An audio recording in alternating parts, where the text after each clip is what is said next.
Hola, ¿qué tal? Muy buenas tardes. Bienvenidos a este espacio, Asiento Extra, hoy miércoles 30 de octubre, un espacio de entrevistas para profundizar sobre temas de interés nacional, también de temas internacionales. Un programa que lo alternamos distintos periodistas y jefaturas del Grupo Extra, y durante hora y 30 podemos abarcar distintos temas y distintos enfoques noticiosos de lo que está sucediendo en el país y también en el mundo. Rita Valverde les acompaña. Hoy vamos a hacer un programa bastante cultural y artístico. Son dos temas que vamos a abordar el día de hoy y vamos a empezar con el Día Nacional de la Mascarada, que se celebra mañana, el 31 de octubre, porque es parte de una cultura costarricense que en algunos cantones más que otros se desarrolla y se llevan actividades. También hay familias y personas que hacen este día y esta tradición bastante amigable y accesible e importante para las personas, para el pueblo y para la sociedad. Nos acompaña el día de hoy don Denis Naranjo. Él es gestor cultural de la Municipalidad de Escazú, a quien le damos la bienvenida y nos acompaña a través de vía Zoom. Buenas tardes, don Denis. Bueno, vamos a esperar. Don Denis, si nos está escuchando, nos avisa, por favor. Les comentábamos que el Día Nacional de la Mascarada se celebra el 31 de octubre, una manifestación cultural emblemática de Costa Rica, reconocida oficialmente mediante el decreto ejecutivo en 1997 y como símbolo nacional en 2022 con un decreto legislativo. Esta tradición, que tiene raíces en la época colonial, refleja la fusión de influencias españolas e indígenas. Destaca el talento artesanal y el legado cultural que se transmite de generación en generación. En Escazú, la cuna de esta costumbre, las actividades incluyen talleres familiares y desfiles de mascaradas y cimarronas, lo que promueve la participación y el aprendizaje sobre este arte. Ya tenemos, vamos a ver si podemos conversar con don Denis. Me indican, don Denis, que en cabina, si podemos activar por favor el micrófono. Al parecer tenemos ahí el micrófono desactivado y por eso no lo podemos escuchar. Ok, ahora vamos a ver si lo podemos escuchar. Don Denis, ¿nos está escuchando? Claro que sí, muy buenas tardes y muy agradecido, ¿verdad?, por esta oportunidad de compartir sobre una tradición tan querida acá en nuestro cantón de Escazú y en Costa Rica en general, ¿verdad?, que es uno de los elementos sumamente destacados en lo que es el patrimonio cultural de nuestro país. Entonces aquí estamos para poder compartir, ¿verdad?, lo que podamos con la audiencia. Muchísimas gracias, don Denis. Yo sé que ustedes tuvieron el fin de semana varias actividades bonitas que ya vamos también a describir, un poco contar cómo fue, pero tal vez un poquito antes de entrar ahí, hablar sobre los orígenes de esta tradición que para Costa Rica es importante. Yo mencionaba al inicio que en algunos lugares más que otros, creo que está en todo el país, pero bueno, sabemos que Escazú es uno en los que más se destaca. Por allá también está Barba, pero bueno, tal vez empezar para hacer un recuento de dónde podríamos o dónde remitimos los inicios de esta tradición. Claro que sí, pues es un gusto. Realmente cuando hablamos de irnos a las raíces históricas de las mascaradas, pues tenemos que remontarnos inclusive siglos, o podría hablarse inclusive de algunos milenios, porque ya digamos, la mascarada como manifestación cultural la encontramos en los registros arqueológicos en numerosas ocasiones, tanto en representaciones, ya sea en cerámica, ya sea en jade, en oro, ¿verdad? Siempre ha estado, digamos, presente de forma muy, muy arraigada, digamos, como elemento simbólico en las diferentes culturas a través del tiempo. Entonces, lo que vemos ahorita siempre va a ser, digamos, esa transformación o esa incorporación de diferentes elementos que se han venido construyendo a través de la historia, a través de siglos, como mencionaba, en el registro arqueológico tanto en el Valle Central, el Pacífico Norte, vertiente atlántica, donde digamos, empezamos a registrar o a revisar sobre el registro arqueológico, pues encontramos la presencia, pero como elemento simbólico muy importante, digamos, a ciertos roles, a ciertos personajes, ¿verdad? Muy frecuentemente personajes religiosos, como lo que pues, regularmente se denominan como los chamanes, ¿verdad? Uh-huh. Estamos teniendo ahí un problemita con el audio. Ya vamos a ver si podemos tener a Don Denis de regreso. Ya, ahora sí. Perfecto, sí, disculpas, ahí algo sucedió. Sí, mencionaba entonces, para darles una pequeña reseña de realmente la profundidad histórica de lo que es la mascarada, digamos, como elemento simbólico de arraigo cultural. Y eso se da, digamos, se da de forma continua en los diferentes contextos arqueológicos. Pero es ya cuando, digamos, cuando empezamos a visualizar en la época de la colonia, esta nueva incorporación de otros elementos que también sabemos, digamos, que no solo en las culturas indígenas costarricenses, sino también en las tradiciones históricas, digamos, de muchas latitudes a través del mundo, incluyendo España, ¿verdad? Claro. Con los gigantes, hay muchas manifestaciones de gigantes, digamos, que inclusive en Costa Rica tenemos la oportunidad, a veces vienen a visitarnos desde España, con los gigantes de la Brabant y de Barcelona, ¿verdad? De Cataluña, y bueno, realmente esa manifestación también se da de forma muy, muy importante en otras latitudes, y es esa combinación, ese sincretismo también religioso que se da en ese contexto donde ya comienza a darse lo que empezamos a revisar ahora, a conocer y a disfrutar como lo que es la mascarada tradicional costarricense, que como usted bien mencionaba a un inicio, pues ha comenzado a tener mayor apogeo desde el decreto legislativo, ¿verdad?, que declaró la celebración año a año del Día Nacional de la Mascarada Costarricense, el Día de la Mascarada Tradicional Costarricense, y luego viene a fortalecerse también con el de este decreto ejecutivo, ¿verdad?, que lo promueve como símbolo nacional. Entonces, realmente lo que vemos es un proceso muy interesante, más bien de fortalecimiento. Entonces, devolviéndome un poquito en la parte en la parte histórica, pues sí lo encontramos, digamos, en manifestaciones ya con cierto sincretismo religioso. ¿Por qué? Porque se da, digamos, en un contexto de fiestas patronales, promovidas por las cofradías en las épocas de la colonia, ¿verdad? Que es donde encontramos una mención importante de cómo comienzan a surgir, ¿verdad?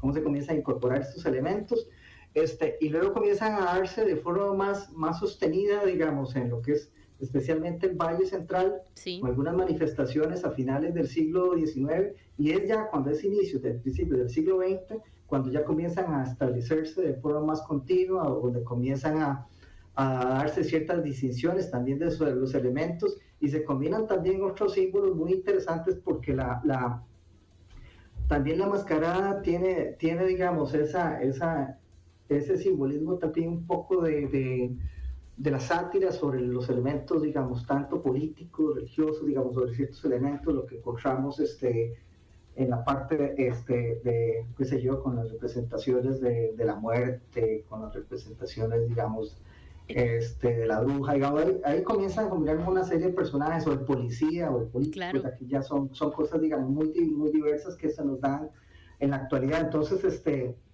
realmente son transgresores, de cierta manera, pero de una forma cómica de lo que es la representación, y que es sumamente gustado en todas estas festividades, que es, como le digo, en contexto religioso fuertemente asociados a las fiestas patronales.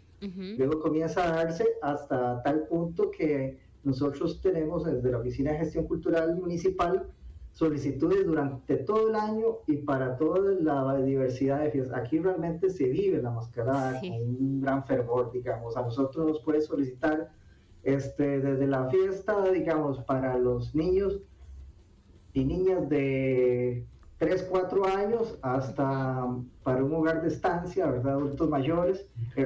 Es decir, todo tipo de población la solicita, pero además para todo tipo de eventos. Es decir, digamos, trascendió de ese contexto original, que es un contexto más religioso, de fiestas patronales, de turnos, del pueblo, a ser parte, digamos, de las actividades que se celebran durante todo el año. Entonces, realmente es muy grato ver cómo cómo se ha venido fortaleciendo a la par de, también de este soporte político que se ha dado con las declaraciones de estos decretos, digamos, del Día Nacional o con estos decretos de lo que es la mascarada como símbolo nacional. Así es. Entonces, Don Denis, esto justamente quería profundizar aquí porque, como usted bien lo dice, ha sido algo que se ha sentado quizá un poco más en el Valle Central. Y hablando de una tradición que se remonta desde la época colonial, es bastante antigua, podríamos decir, pero yo creo que ha ido evolucionando también y cada, podríamos decirlo, lugar, cantón, ha ido también dándole cierta particularidad. Porque yo pienso, bueno, ahora al inicio mencionaba Escazú, Barba también es un lugar bastante donde la mascarada toma un lugar muy importante en las fiestas patronales, pero cada lugar creo que le ha ido dando su sello particular y personal. En el caso de Escazú, ¿cómo lo podrían describir? ¿Qué ha hecho de particular las mascaradas en Escazú y cuál es el sello que tiene también muy influenciado por las familias que son parte de esta tradición? Creo yo que siempre hay apellidos y familias que de una u otra manera se han involucrado más. Sí, bueno, realmente es una consulta muy interesante porque como usted bien menciona, pues existen varios lugares. La mascarada se menciona en el contexto principal, digamos, de surgimiento es el Valle Central. Ahí encontramos entre Cartago, también Escazú, una de mascareros, Barba, bueno, encontramos en Acerrí. Sí. Pero hubieron ciertos promotores, digamos, en el caso de Escazú, hubo, digamos, dos personas, digamos, que próceres o digamos que promovieron toda esta práctica, que fue Santiago Bustamante, que fue uno. Ok, vamos a ver, porque tenemos aquí, se congeló un poquito la imagen, por tanto también el audio.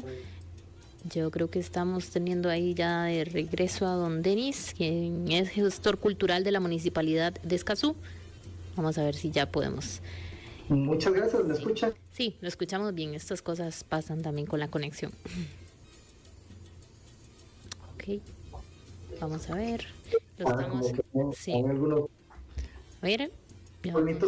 ¿Me escuchan ahí? Disculpen. Sí, ahí lo estamos escuchando muy bien. Perfecto, muchas gracias. Sí, estaba hablando de dos actores principales entre finales del siglo XIX y principios del siglo XX, que fue Santiago Bustamante y don Pedro Arias. Ellos comenzaron, digamos, a promover lo que fue la mascarada acá en el cantón, también relacionada, ¿verdad?, con las fiestas patronales. Y ellos comenzaron, digamos, a darle ese sello particular, aunque es curioso, pero digamos, además de que comenzaron a particularizar acá, se habla, digamos, inclusive de Pedro Arias como el maestro de los mascareros nacionales, porque mucho, digamos, de esa tipología de mascarada que él estaba desarrollando acá, lo estaba, por decirlo así, trasladando a otras regiones del país. Entonces, dentro de esa particularidad, dentro de ese sello personal que comenzó a dar, nosotros como podemos observar, inclusive en la actualidad, que muchos de Bueno, estamos... Perdón, sí, de esos descendientes que hoy, digamos, mantienen la tradición, algunos de ellos, han seguido, digamos, un poco la línea, pero también comienzan a darle digamos, ese formato también de sello personal dentro de esa tipología que él desarrollaba, que desarrollaba don Pedro Arias, junto con lo que trabajó con don Santiago Bustamante.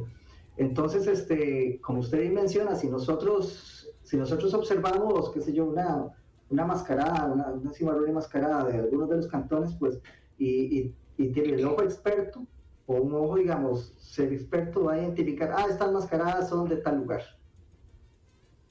Inclusive, digamos, la mascarada ha tenido tanto apogeo que se expandió por todo el país. Y en Guanacaste, que tal vez no era un lugar, digamos, que se desarrolló en esa, digamos, en los primeros pasos de la mascarada, sí pasó a, digamos, a incorporarse de forma muy, muy fuerte, y ahora se encuentra también de forma muy repetida, digamos, en las fiestas también patronales o en diferentes presentaciones en las mascaradas, digamos, en la zona de Guanacaste, pero también tienen ese sello personal, digamos, que se va diversificando, que es muy interesante, y van enriqueciendo los formatos de la mascarada acá. Ujú. Eso en cuanto, digamos, a las expresiones, porque es que, bueno, sabemos que hay algunos elementos que son más tradicionales, ¿verdad? Como decir la giganta, la bruja, la muerte, digamos, que son elementos más tradicionales, pero también dentro de la dinámica cultural se incorporan otros personajes, ya sean personajes políticos o algunos otros personajes, inclusive de la moda actual, digamos, que algunos quieren incorporar, que eso es es parte de la dinámica cultural y el cambio cultural que se vive, y también lo enriquece, ¿verdad? Yo creo que son formas muy válidas de expresiones culturales que digamos, que como la ciudadanía los va incorporando y los va transformando a través del tiempo. Claro, yo creo que eso es lo bonito, y también aquí hay un tema que usted mencionaba bien ahora, de la que trasciende en las generaciones, incluso en las nuevas generaciones vemos cómo cala en los niños, en las niñas, involucrarse en las fiestas, ya sea patronales o de cada persona en particular. ¿Ustedes cómo lo ven en este sentido? Y también la respuesta que hacen, o que las actividades que ustedes promueven para las mascaradas. Bueno, sabemos que el fin de semana sí hubo una actividad o varias actividades en el marco de este día nacional. Entonces, tal vez describirnos un poquito, ¿verdad?, cómo se combina esto con las nuevas generaciones y el tipo de actividades. Claro, claro que sí, eso es muy importante, y realmente es todo un compromiso que asumimos nosotros desde la institución, porque pues tenemos todo ese componente recreativo, ¿verdad? Que la gente pueda pasar un momento muy agradable junto con su familia, y eso definitivamente genera cohesión social, buenas costumbres, disfrute, acceso a los derechos culturales. Realmente tiene un montón de factores muy, muy, muy importantes que nosotros atendemos, pero sabemos que toda tradición debe tener acciones dirigidas a su preservación. Entonces la municipalidad también por ese lado está muy comprometida con, a la par de estas actividades recreativas, también tener procesos didácticos y educativos. De ahí que, por ejemplo, nosotros siempre en las actividades del Día de la Mascarada o en otras que tienen un perfil similar, incluimos talleres de mascaradas. Esto en actividades propiamente. Pero también a nivel interno de la Oficina de Gestión Cultural nosotros desarrollamos proyectos socioculturales, que son proyectos de promoción o de sensibilización de lo que es el patrimonio cultural, tanto material como inmaterial. Entonces, dentro de esos proyectos tenemos, por ejemplo, recientemente estamos culminando uno que eran talleres de mascaradas en escuelas. Entonces, ¿eso qué nos permite? Bueno, la preservación, que nuevas generaciones se identifiquen, se sigan identificando con esta tradición, y eso nos va a asegurar mantenerlo, ¿verdad? Preservar la tradición para las futuras generaciones, definitivamente. Con estos procesos formativos, definitivamente se sigue adquiriendo, porque es un proceso formativo que, además de la elaboración de la mascarada, lleva todo un proceso de sensibilización. Es decir, les da una inducción a los chicos y las chicas participantes sobre toda esta historia de la tradición, pero también la importancia que genera, digamos, las prácticas culturales en el contexto de cómo generan cohesión social, cómo generan identidad comunitaria, sentidos de pertenencia, que es definitivamente aspectos sumamente relevantes, más en una sociedad que cada vez se ve más fragmentada, se ve más, Claro. más globalizada, y que pierde ese sentido de pertenencia y deja a la gente muy, por decirlo así, desprovista de sentidos de pertenencia, y eso es muy grave en la sociedad. Realmente el no sentirse, por ejemplo, no sentirse identificado, no sentir arraigo, pues genera realmente problemáticas sociales muy graves que se ven impactadas en muchos niveles de la vida y la vida social. Entonces realmente digamos, para la municipalidad de Escazú, que nosotros estamos comprometidos y que trabajamos en pro de ese acceso a los derechos culturales, pero también promoción de la cohesión social, de las buenas costumbres, de la perpetuidad, digamos, del patrimonio cultural. Entonces trabajamos en ese sentido, digamos, son acciones permanentes que nosotros como institución realizamos. Y eso sí es muy valioso y lo vemos. Siguiendo un poco esa línea, es tan gratificante cuando tenemos una actividad nosotros y ver esa variedad intergeneracional, todo el mundo disfrutando de una tradición. Entonces uno dice, no, realmente esto no podemos perderlo. Esto definitivamente hay que seguirlo promoviendo desde los puntos de acción que se pueda. Y es que porque también... realmente... Claro, no, y es que también, don Denis, es el hecho de que hay muchas cosas en torno alrededor de esta tradición. Por ejemplo, bueno, ahí teníamos de fondo la música de Cimarrona, ¿verdad? Entonces ya integramos, ya no es solo la mascarada, sino la música, que por supuesto no puede faltar en una fiesta tradicional con mascaradas, es también el baile, es también... a la gente que tiene tal vez un personaje en específico, la calavera, o tiene sus preferencias, ¿verdad?, de máscaras, pero también el cómo se hacen, ¿verdad?, que es parte de una pues técnica que se va heredando. Y mi pregunta también va un poco en este sentido de formación, porque ustedes, bueno, promovían muchos este tipo de talleres de elaboración de mascaradas. ¿Y cómo ven ustedes el futuro? Porque si bien es cierto, hay gente o familias que han sido pioneras en esto, ¿cómo se ve el que se sigan heredando la importancia, incluso la mejora, si podemos decirlo así, de las técnicas para nuevos mascareros o mascareras? Sí, yo mira que soy muy optimista en ese sentido. Porque si bien, digamos, también, si vemos el contexto general, regularmente lo que se dice es pérdida de valores, pérdida de, digamos, de cultura o de, digamos, de las tradiciones, y no es que deja, o sea, tiene un grado de verdad importante, pero en esto en especial yo soy muy optimista porque he observado, digamos, tanto a nivel del cantón, pero como he tenido la oportunidad, digamos, de verlo también en otras zonas del país, que es algo que se está promoviendo, que puede ser, está relacionado, yo creo, con esto que les mencionaba, con las declaraciones, con el decreto legislativo, con el decreto ejecutivo que promueve la celebración año a año del Día de la Mascarada Nacional Costarricense, o también con incorporarlo como símbolo. Y todas las acciones que puedan realizar también los gobiernos locales, como el caso de la Municipalidad de Escazú, para seguirlo promoviendo. Entonces yo soy optimista, por lo menos en esta, aunque siempre, digamos, está en el debate de que las tradiciones pues se están perdiendo en el contexto de globalización y todo, pero acá este trabajo yo lo veo, especialmente cuando uno nota, por ejemplo, el cierre de los talleres, la participación de los niños y las niñas en las escuelas, ese gusto, ese agrado, esa felicidad, esa alegría que se siente en cada fiesta que participan.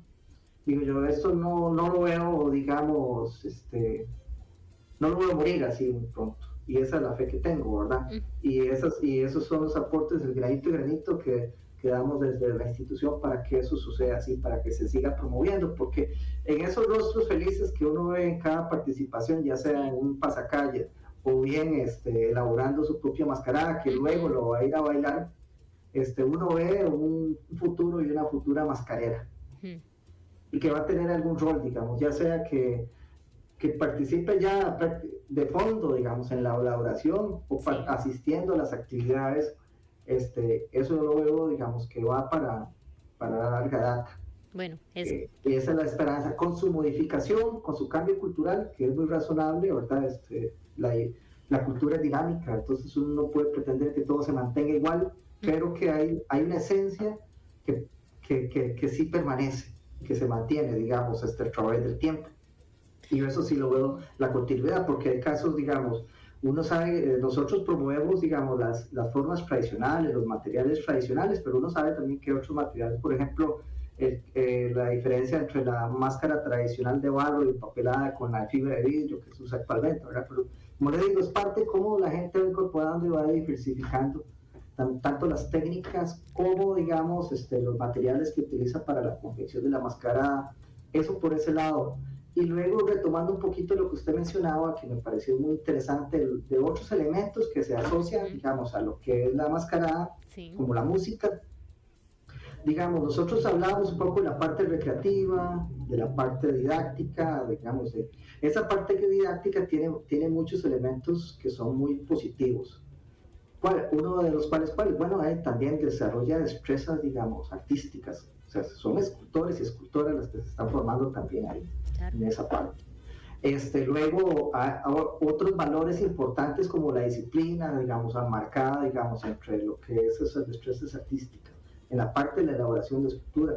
Luego también hay una generación de músicos que se incorporan, ¿verdad?, dentro de las cimarronas, que también tienen todo ese componente esencial de lo que es la parte artística y todos los beneficios que el arte también lleva, digamos, a construir mejores personas, a personas más sensibles, ¿verdad? Que eso es también muy, muy valioso, que se da alrededor de todo eso. Y si empezamos a hablar, comenzamos a ver una serie de enlaces que promueve la economía también del lugar. Una fiesta digamos, trae turismo, genera, digamos, apoyo a personas emprendedoras que tienen sus ventas. El mismo, digamos, desarrollo de la mascarada como tal viene a ser también, en cierta medida, digamos, un emprendimiento que también genera recursos. Entonces, hay un montón de elementos que se concatenan para favorecer y que son muy, muy, muy positivos en la práctica en general. Bueno, qué dicha que este panorama sea tan optimista, ¿verdad? Y que siga esta tradición fortaleciéndose muchísimo más y por mucho tiempo. Don Denis, una última consulta antes, bueno, de despedir la entrevista y nosotros vamos a un corte, pero ¿tienen algunas actividades particulares para el día de mañana, ya el propio día de la mascarada? Claro que sí, bueno, muy importante. Nosotros, bueno, tuvimos una variedad, muy importante el 27, de verdad que fue, bueno, el domingo, pero mañana, de verdad que ese propio día también celebramos. Tenemos un homenaje póstumo a uno también de los promotores muy importantes mascareros, que desafortunadamente, bueno, ya no está con nosotros, pero que dejó un gran legado. Entonces vamos a tener ese homenaje póstumo al mascarero Marvin Chamorro Trejos, que va a estar desde las 5:30 hasta las 6 en lo que es el parque de San Antonio de Escazú, se llama la Plaza de los Boyeros, y posterior al homenaje vamos a tener un pasacalle por las calles de San Antonio de Escazú por unas 2 horas, ¿verdad? Esperando ahí que el clima no sea un poquito benevolente, pero bueno, ahí eso siempre puede suceder, pero la gente, la alegría no se va a apagar, ¿verdad? Entonces ahí vamos a tener cimarronas y mascaradas desfilando por las calles del cantón. Bueno, qué bonito, ojalá que se apunte bastante gente, ahí les dejamos el dato por si quieren incorporarse, no solamente los vecinos de Escazú, sino supongo que la invitación está abierta para todas las personas amantes de la mascarada. Don Denis Naranjo, gestor cultural de la Municipalidad de Escazú, le agradecemos mucho haber estado con nosotros en este espacio. No, muchas gracias a ustedes y muy buenas tardes, y estamos para servirles y realmente muy encantado de poder compartir con ustedes sobre esta tradición tan bella, ¿verdad? Y tan querida acá en el Cantón de Escazú. Así es, muchísimas gracias, que pase muy buena tarde. Ya casi vamos a regresar porque, como les decíamos al inicio, vamos a conversar también de cine costarricense y ya les vamos a ampliar más sobre este tema. Vamos a un corte, ya regresamos. Vamos a conversar sobre cine nacional. A partir del 24 de octubre, las salas de cine nacionales se llenaron de suspenso y emoción con el estreno de Delirio, una película nacional que aborda las sombras de la violencia que acecha a las mujeres de una familia, dirigida por Alexandra Latichev. La historia sigue ella les va a contar, porque ya la tenemos aquí en sintonía vía Zoom, y le vamos a dar la bienvenida para que ella sea la que nos cuente un poquito más sobre esta película. Gracias por acompañarnos, Alexandra, bienvenida. Muchísimas gracias por la invitación.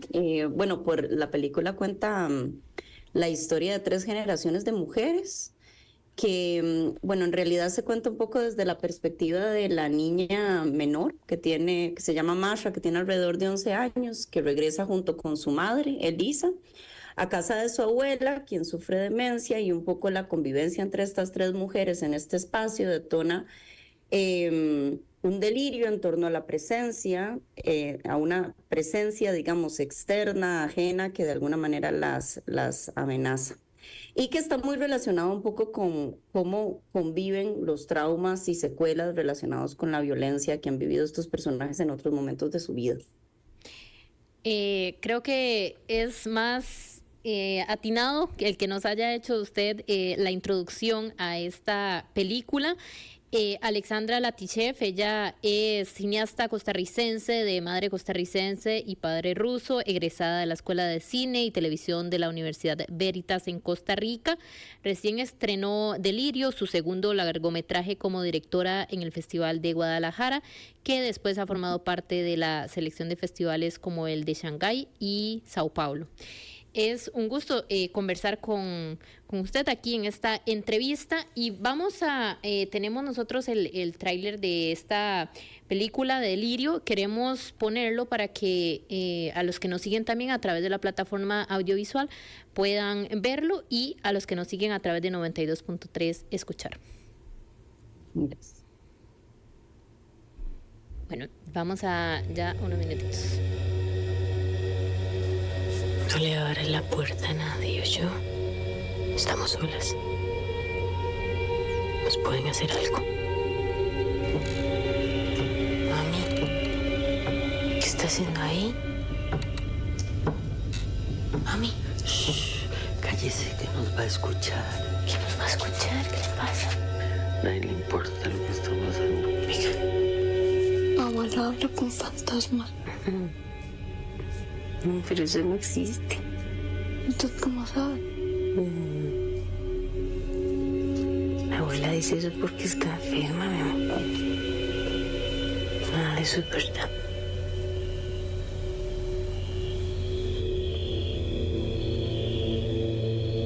Es oportuno decir que los Burgalax, vampiros de los pueblos eslavos, no son otra cosa que cuerpos muertos, salidos de sus tumbas para succionar la sangre de los vivos. Pero tienen otra cosa que los hace temibles. Los Burgalax prefieren succionar la sangre de sus familiares más cercanos y de sus amigos más íntimos.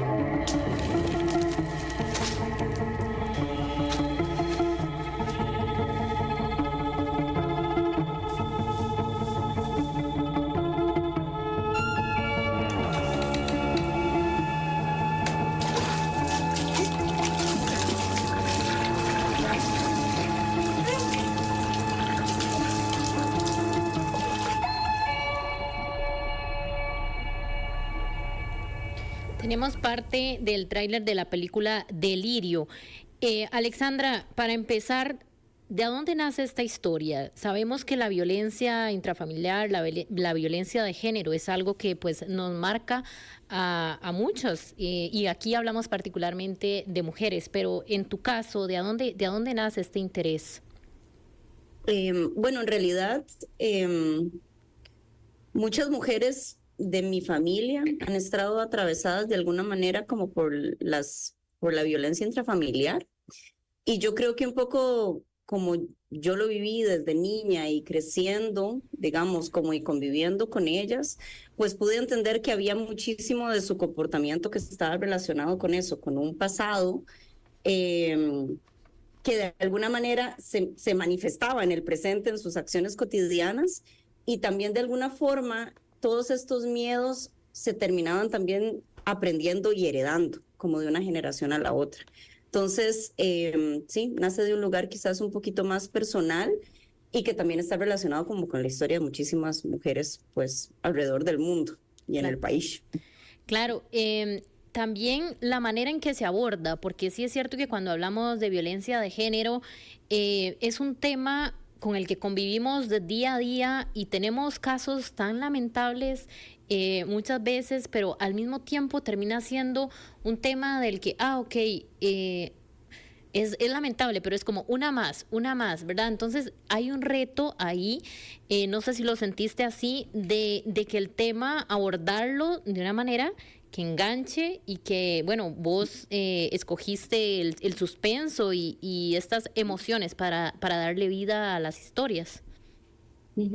Sí, en realidad, para mí, por ejemplo, a mí me gusta mucho como decir de que para mí nada se parece más a la condición de ser una mujer que el terror, ¿verdad?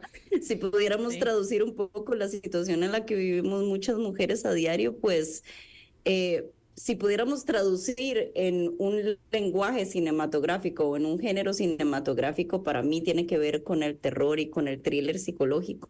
Entonces aquí quise jugar un poquito más con eso, quise jugar un poco más como con agarrar un poquito la realidad o la cotidianidad y nada más subirle un poco el volumen. Como mucho artistas visuales que han trabajado este tema desde, digamos, desde otro lenguaje. Por ejemplo, Luis Bourgeois, que tiene una serie que se llama como Mujer Casa.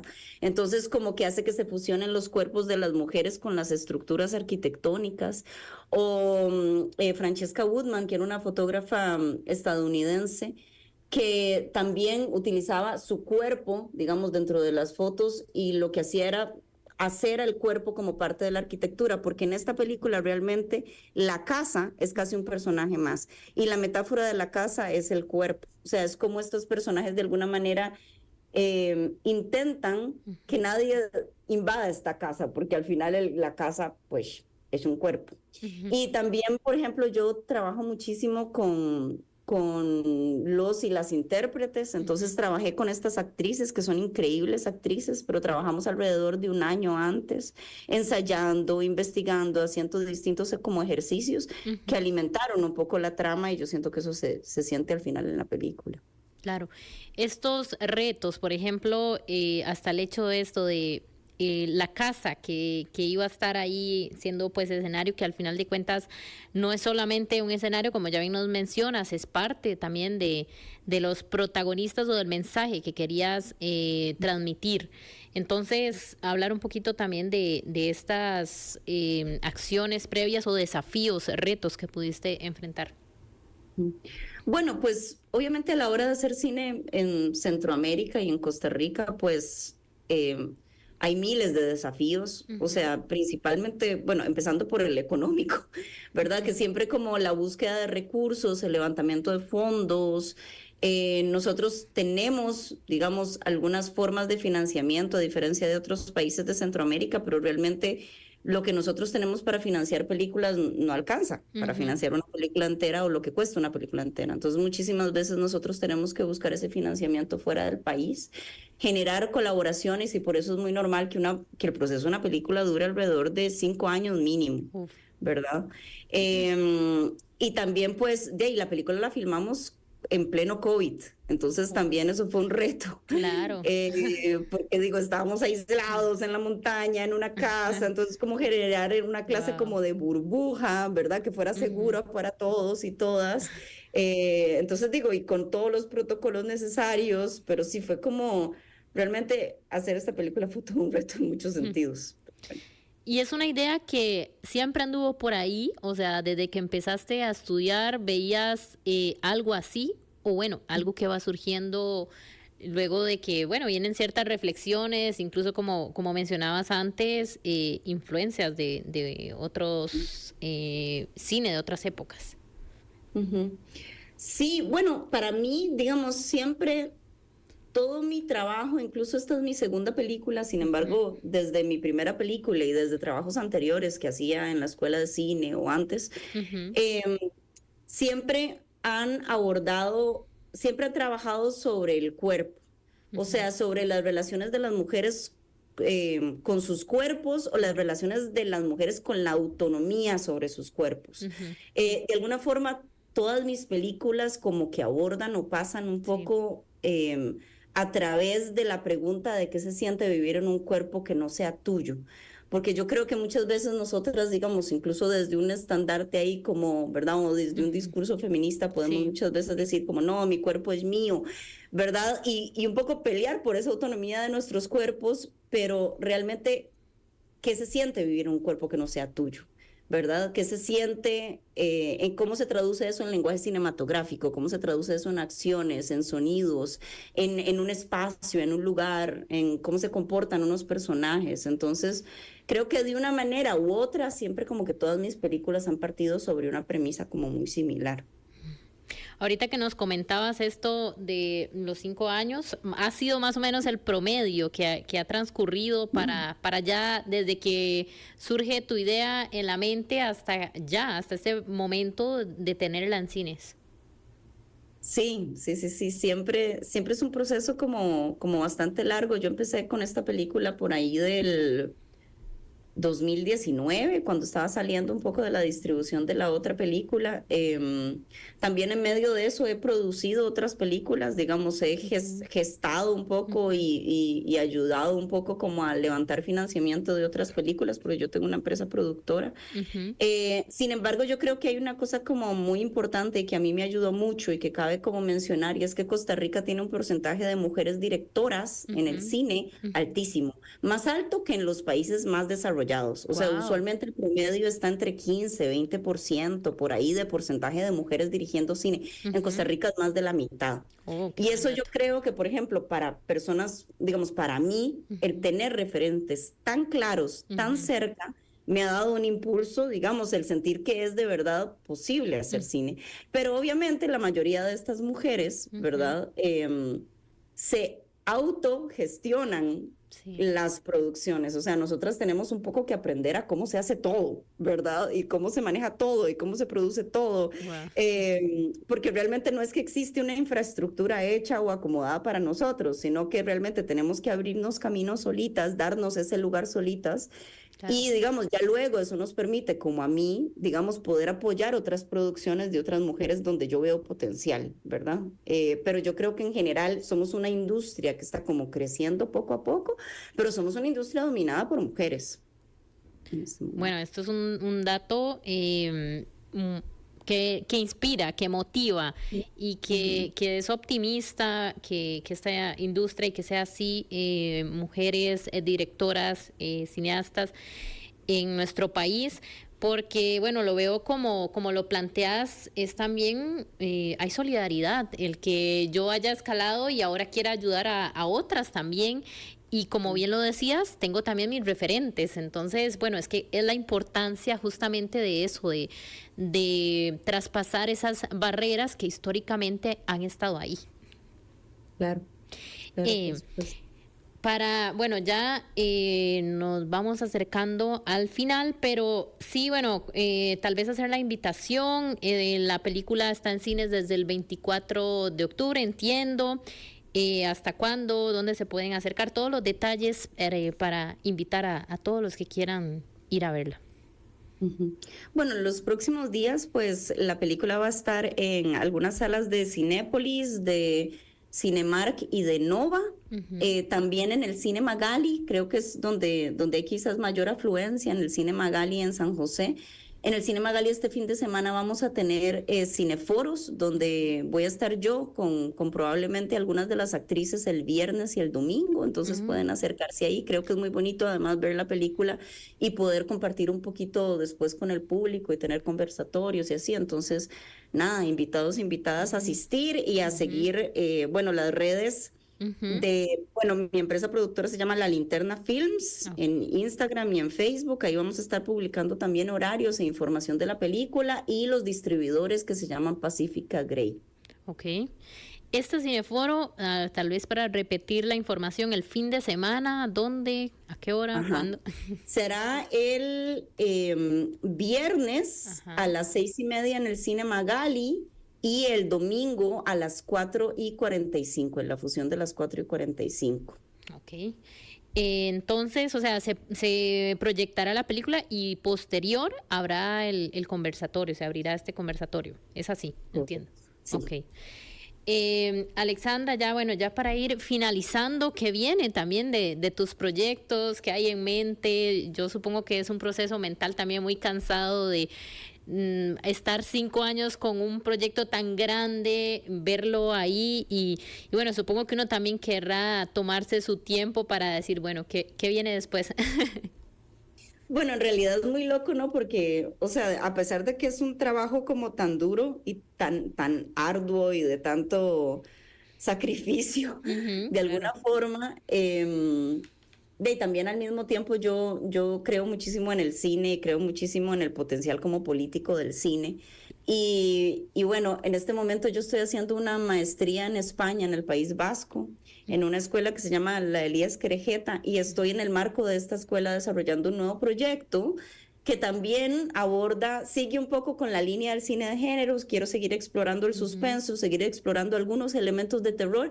Entonces estoy haciendo una película de sirenas en Punta Arenas, en el puerto. Wow. Eso suena muy interesante. Sí, muy loco. Bueno, pero bueno.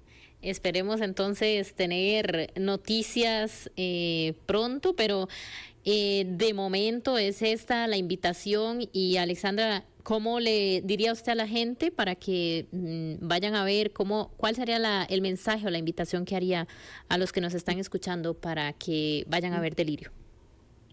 No, como y las invito como a asistir al cine, realmente como son pocos los espacios que existen y oportunidades de poder exhibir como nuestro propio cine. Yo creo que es muy importante para nosotros consumir más un cine nacional. Que está ahorita en cines nacionales para que se animen este fin de semana y vayan a verla.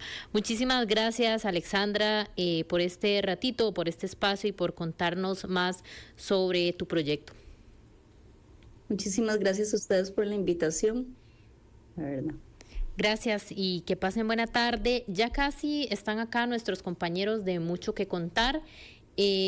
Bueno, una tarde bastante divertida les espera con ellos a las 3 de la tarde hasta las 6 de la tarde por aquí 92.3 FM, también a través de plataformas, redes sociales y extraradiocr.com nos pueden seguir. Que pasen un muy buen miércoles.